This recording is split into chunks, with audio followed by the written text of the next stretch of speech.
السلام علیکم، میں ہوں بلال احمد شیخ ڈیفنس ڈائریکٹر کے ساتھ۔ بھارت نے ملکی طور پر دوسرے طیارہ بردار جہاز کی تیاری شروع کر دی ہے۔ تقریباً 40,000 کروڑ روپے کی لاگت سے تیار کیا جانے والا یہ طیارہ بردار جہاز ابھی ڈرائنگ بورڈ کی ہی زینت ہے اور اس کے لیے جلدی فنڈ فراہم کر دیے جائیں گے۔ اس سے پہلے ملکی طور پر تیار کیا جانے والا طیارہ بردار جہاز تقریباً 2500 کروڑ روپے کی لاگت سے تیار کیا گیا تھا، جس کی تیاری میں تقریباً 15 سال لگ گئے تھے، اور پچھلے 2 سالوں سے ابھی بھی یہ طیارہ بردار جہاز جو ہے وہ مکمل آپریشن نہیں ہو سکا، اور اس پہ کھڑے کرنے کے لیے طیارے بھی ابھی میسر نہیں آئے۔ اس کا بھی ابھی فیصلہ نہیں ہو سکا، کیونکہ اس پر تاجیس طیاروں کی نیول ورژن کو کھڑا کرنے کا خیال تھا، لیکن کیونکہ وہ نیول ورژن کامیاب نہیں ہو سکی اور انڈین نیوی نے ان طیاروں کو ریجیکٹ کر دیا تھا، اس لیے اب فرانس سے رافیل ایم طیارے خریدنے پر بات چیت ہو رہی ہے، اور یہ تقریباً فائنل پوزیشن پہ ہے، اور تقریباً 3 سال کے عرصے میں یہ طیارے فراہم کیے جائیں گے، جو کہ 36 کی تعداد میں ہوں گے۔ تو آپ خود ہی اندازہ کر سکتے ہیں کہ تقریباً 18 سال میں جا کر بھارت کا دوسرا طیارہ بردار جہاز، جو کہ ملکی طور پر پہلی دفعہ بنایا گیا تھا، وہ آپریشنل ہو سکے گا۔ چین کے بڑھتے ہوئے خطرے کے پیش نظر بھارت ہر طرح کی تیاری کرنا چاہتا ہے، کیونکہ چین کی 80% تیل کی جو امپورٹ ہے وہ بحیرہ ہند سے ہو کے گزرتی ہے، یعنی وہ انڈین اوشن سے ہو کے گزرتی ہے، جو کہ سنگاپور سے ہوتی ہوئی چین تک جا پہنچتی ہے۔ چین کی مشکلات میں قدرے اضافہ ہوا ہے۔ پاکستان میں وسیع سرمایہ کاری کے باوجود سی پیک منصوبہ تقریباً بے فائدہ ہوتا نظر آتا ہے، اگرچہ چین اس کو چھوڑے گا تو نہیں اس سلسلے کو، لیکن بہرحال فی الحال جو ہے وہ اس پہ عمل درآمد نہیں ہو رہا، جس کی بڑی وجہ پاکستان کے سیاسی اور معاشی حالات ہے۔ چین کے پاس اس وقت 2 طیارہ بردار جہاز ہیں جو چین نے ملکی طور پر بنائے ہیں، اور تیسرے کی تیاری شروع کر دی ہے، جو کہ بالکل امریکی طیارہ بردار جہازوں کی طرز پر بنایا جا رہا ہے۔ چین نے ان طیارہ بردار جہازوں پر اپنے ملک میں تیار ہوئے J-15 لڑاکا طیارے جو ہیں وہ کھڑے کیے ہوئے ہیں، جبکہ چین ملکی طور پر اسٹیلتھ ٹیکنالوجی کے حامل J-35 کیریئر ایئر کرافٹ بھی بنا چکا ہے، جو جلد ہی آپریشنل ہو جائیں گے، جو چین کے J-20 جیسے ہیں اور 5th جنریشن سے کے حامل طیارے ہیں۔ بھارت میں نیوی سے متعلق سوچ وچار رکھنے والے ماہرین کا کہنا ہے کہ بھارت نیول فلیٹ میں اضافہ کرے بجائے اس کے کہ وہ اتنے بڑے بڑے پروجیکٹ شروع کرے، کیونکہ اتنے بڑے پروجیکٹ شروع کرنے کی وجہ سے دوسرے پروجیکٹ جو ہیں وہ بڑی بری طرح متاثر ہوتے ہیں۔ مثلا بھارتی بحریہ کو اس وقت اپنے نیول فلیٹ کے تمام جو جنگی بحری جہاز ہیں ان کو اپ گریڈ کرنے کی ضرورت ہے، لیکن ابھی ان کے لیے پراپر فنڈز میسر نہیں ہیں۔ اسی طرح بھارتی بحریہ کو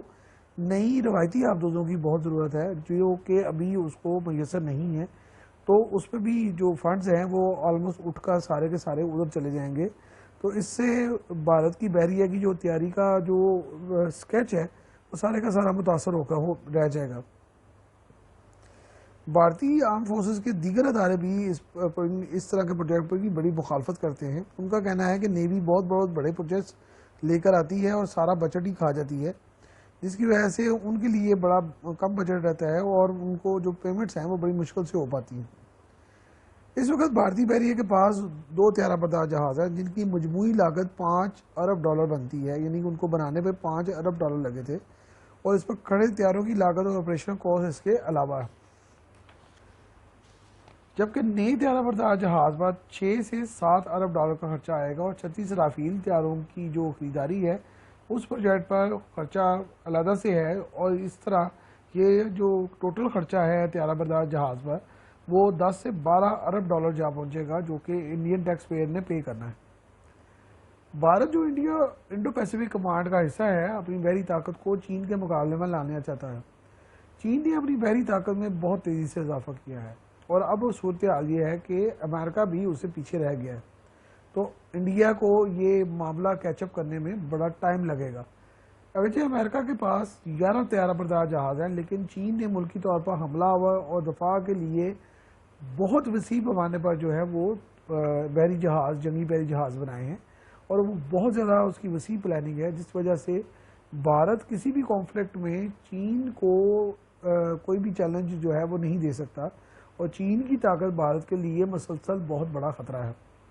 بعض حالتوں میں امریکیوں کے پاس بھی چین کی طرح کی ٹیکنالوجی یا طاقت موجود نہیں ہے، اور امریکہ کے پاس بھی اب چین کی بہت ساری چیزوں کا جواب موجود نہیں ہے۔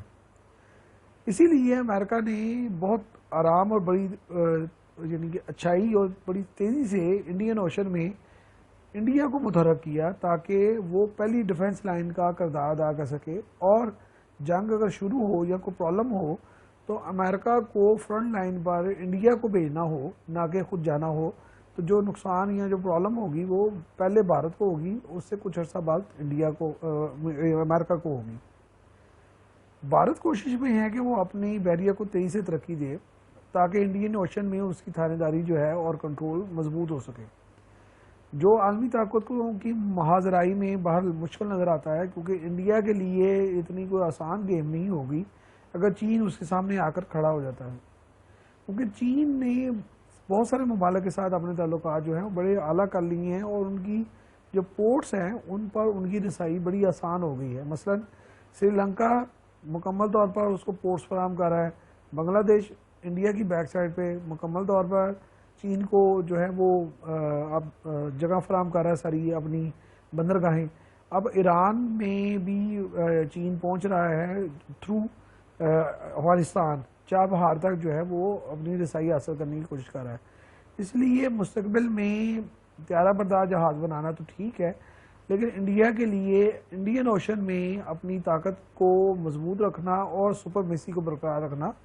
بڑا ہی مشکل کام نظر آتا ہے۔